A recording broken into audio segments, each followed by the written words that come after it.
ஓம் நமோ நாராயணனாய நமக.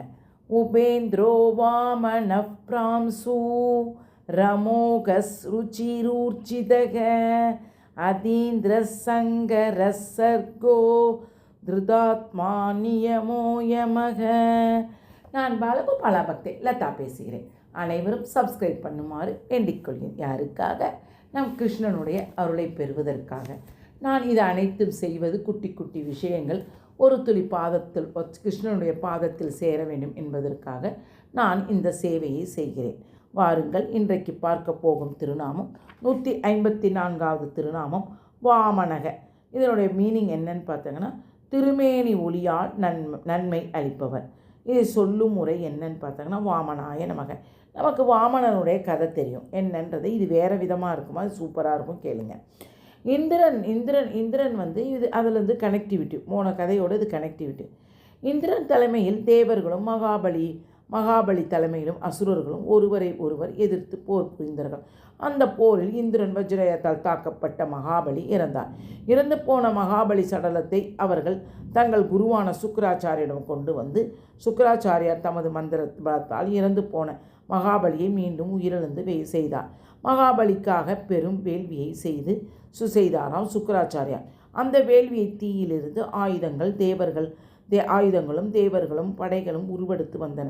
புதிய உத்வேகத்துடன் ஃபினிக்ஸ் பறவையை போல் புறப்பட்டு இந்திரனை தாக்க வந்தார் மகாபலி.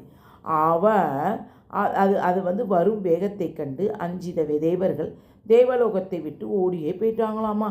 அனைத்துலகுக்கும் அரசன் என்று மகாபலி இந்திரனின் ஆசனத்தை அமர்ந்து கொண்டாராம். தேவர்களின் தாயான அதித்தி தேவி தன் கணவரான கஷ்யப முனிவரிடம் நம் மகன்களான தேவர்கள் எங்கு சென்றார்கள் என்று தெரியவில்லை. இவங்க எல்லாம் போயிட்டு என்ன செஞ்சிட்டாங்க, ஒரு இடத்துல போய் ஒளிஞ்சிக்குவாங்க.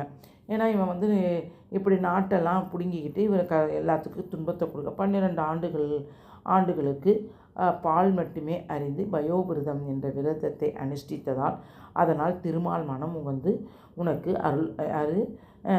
இவருக்கு அதாவது என்ன வழின்னு கேட்டாலாம். யார்? தேவலோகத்தில் உள்ள தேவரை கைப்பற்றி இழந்த செல்வத்தை மீண்டும் பெற என்ன வழின்னா, அதுக்கு யாருன்னா அதித்தியிட்ட இந்த மாதிரி நீ விரதம் இருந்து செய்ய உனக்கு திருமாலே பிறப்பார் அப்படின்னு சொன்னோன்னு அவளுக்கு அதனால் அவள் என்ன செய்யினா, நான் உனக்கு மகனாக அவதரிப்பேன்னு சொன்னோன்னு அவ்வாறே செய்தாலாம் அதித்தியின் மகனாக குள்ளமான உருவத்தில் திருமால் அவதரித்தாலாம். குள்ளமான தோற்றம். இந்த கதையெல்லாம் நீங்கள் படித்து உங்கள் பிள்ளைங்களுக்கெல்லாம் சொல்லுங்கம்மா. அதுங்களுக்கு நல்ல ஒரு புண்ணியம் கிடைக்கும். அவர் திருமேனி ஒளிப்பட்டவாறே கசியபரின் ஆசிரமத்தில் இருந்து இருள் அனைத்தும் நீங்கியது. வாமனரின் அருள் ஒளியால் தன் மகன்களான தேவர்கள் ஒளிந்திருக்கும் இடத்தை அறிந்து கொண்டு கசியபர் முனிவர் அந்த தேவர்களை அழைத்து, நீங்கள் அத்தனை பேரும் மகாபலியின் யாகசாலையில் போய் மரம், செடி, கொடிகளாகவோ எறும்புகளாகவோ இருந்து விடுங்கள்.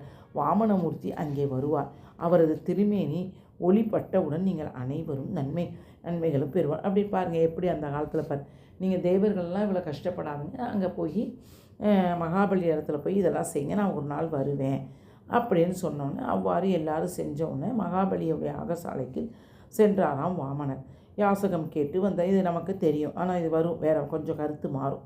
இவனே யாசகம் கேட்டாராம். கேட்ட உடனே என சொல்லி அவ்வாறே வரவேற்று அவருக்கு ஆசனம் அளித்த மகாபலி அவரது கால்களை எல்லாம் கழுவி விட்டு அவர் கால் கழுவி தீர்த்தத்தை தன் தலையிலே வாமனமூர்த்தியின் திருமேனி ஒளி, செடி, கொடி வடிவில் யாகசாலையில் இருந்த தேவர்கள் மேல் பட்ட உடனே அவர்கள் இழந்த செல்வத்தை தேவலோக ராஜ்யத்தை பெற்றுவிட்டார்களாம். முடிவில் மகாபலி திருமாலால் தண்டிக்கப்பட்டதாக நாம் நினைக்கிறோம். அதுவும் தவறு. நம்ம என்ன செய்கிறோம்? தண்டிக்கப்பட்டதாக நம்ம நினைக்கிறோம், அது தவறு. அதாவது வாமனரின் திருமேனி ஒளி மகாபலி மேல் பட்டதன் விளைவாக பூமிக்கு கீழே உள்ள சுதலம் என்னும் லோகத்தில் சிறந்த பதவியை பெற்றார் மகாபலி. அவரது 7 சிரஞ்சீவிகளும் ஒருவனான அடுத்த கல்பத்தில் இந்திர பதவியும் அவனுக்கு கிட்டும் என்று திருமால் உறுதியளித்தாராம். அதனால் வாமனக என்றால் தன் திருமேனி ஒளியால் அனைவருக்கும் நன்மை உண்டாக்குபவர் என்று பொருள். இதை வந்து இது திருஷ்டியாய அப்படின்றது வாமனின் சுகானி நயநீதி ஏசவாமன என்கிற வடமொழியில் இதை சொல்லியிருக்காங்க. அதாவது என்னன்னு பார்த்தீங்கன்னா, தேவர்கள் அசுரர்கள் என்று பாகுபாடின்றி அனைவருக்கும் நன்மையை செய்து மூர்த்தியின் திருமேனி ஒளி தேவர்களும் இழந்த செல்வத்தை பெற்றார்கள். மகாபலியும் சுதலலோகத்தின் நற்பதவியும் சிரஞ்சீவியாக வாழும் பேற்றையும் பெற்றார். இவ்வாறு அனைவருக்கும் நன்மையை செய்யும் திருமேனி ஒளியை உடையவராக விளங்குவதால் திருமான் வாமன என்று அழைக்கப்படுகிறார். அதுவே விஷ்ணு சகசரநாமத்தில் 154வது திருநாமமாக என்றும் தினமும் சொல்லி வரும் நண்பர்களுக்கு செல்வத்தை அனைத்தையும் மீண்டும் பெறும்படி திருமால் கூறுகிறார். அதாவது என்னன்னு பார்த்தீங்கன்னா, இப்போ அது நம்ம பார்த்தது வேற கதை. அது 3 உலகம் கேட்பார், அளந்தார், அதனால் அது தப்பு, அந்த மாதிரி தான் நம்ம கேட்டிருக்கிறோம். ஆனால் இதில் என்ன சொல்லியிருக்கிறாங்கன்னா, இவர் குள்ளமாக இருந்தாலும் இவ்வளோ தேஜஸாக இருக்கிறாருன்னு மகாபலி நினச்சி அவர் காலை ஒரு பெரிய வெள்ளி தாம்பாளத்தில் வச்சு கழுவிட்டு அதை எடுத்து அந்த தண்ணி உடம்பு தலையில் தெளித்தோன்னா அது பட்ட தேவர்கள் செடி கொடியாக இருக்கிறப்ப அது மேலே பட்டு அவங்க தேவர்கள்லாம் எழுந்திரிச்சிட்டாங்க. இவர் என்ன ஆகிடுதுன்னா, இவர் அந்த 3 அடி கால் இவர் தலையில் வச்சோன்னே இவர் சுதலன்றது கீழ்பாதாளத்தை போய் அங்கே தனக்கு வேண்டியதெல்லாம் இவர் அடைஞ்சிடுறாராம்.